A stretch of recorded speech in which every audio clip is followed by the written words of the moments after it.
I always love Mondays, and a very big reason why is sitting next to me right now. This is Dan Smith from Friends of Mountain Rescue, and every time that Dan comes into the studio, I mean, it's like welcoming one of our own family members, and then we always get to hear fascinating stories from Dan because, you know, he works with Friends of Mountain Rescue, and, you know, mountain rescue always lends itself to interesting things. Yes, it does.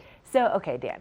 Topic of the week. It's brand new year, brand new decade. Yep. People are getting a little adventurous out there Yep. when it comes to getting off of our resorts, maybe not in traditional ways. Yes, there are non-traditional ways. I mean, you can ski down the front of the mountain, you can ride the gondola down, or there are other ways. There are trails that go off the mountain through the backcountry gates. This is perfectly legitimate, perfectly acceptable. You're a citizen of the United States, it's your land, you're entitled to access it. But people somehow think that that's this thing called side country. There isn't any such thing called side country. There's a rope out there. Inside the rope, you've got avalanche control, you got ski patrollers skiing by, you've got mountain hosts skiing by, you got safety skiing by, you got a lot of support system. Outside the rope, you got nothing. There's no avalanche control. Nobody's out there skiing around patrolling looking for you to get in trouble. We're trying to help you if you do get in trouble. If you get in trouble, you're in the 911 system, you're eventually going to get mountain rescue. And at almost any mountain, there's a mountain rescue team in that county that's going to be handling it. But it's going to take a while. And it's probably not going to be the conditions you're used to. If you're skiing around the mountain, you ski, you get cold, you go in and get a coffee. And you go back out, ski a little more, and you go in and get a hot chocolate. And then if you're not working, which I'm almost never not working when I'm on the mountain, you ski in and get about that much schnapps or whatever, you know. Right.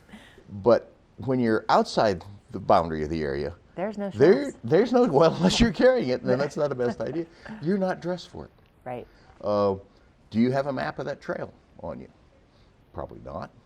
Do you have a compass or a GPS on you? Well, unless you're me, no.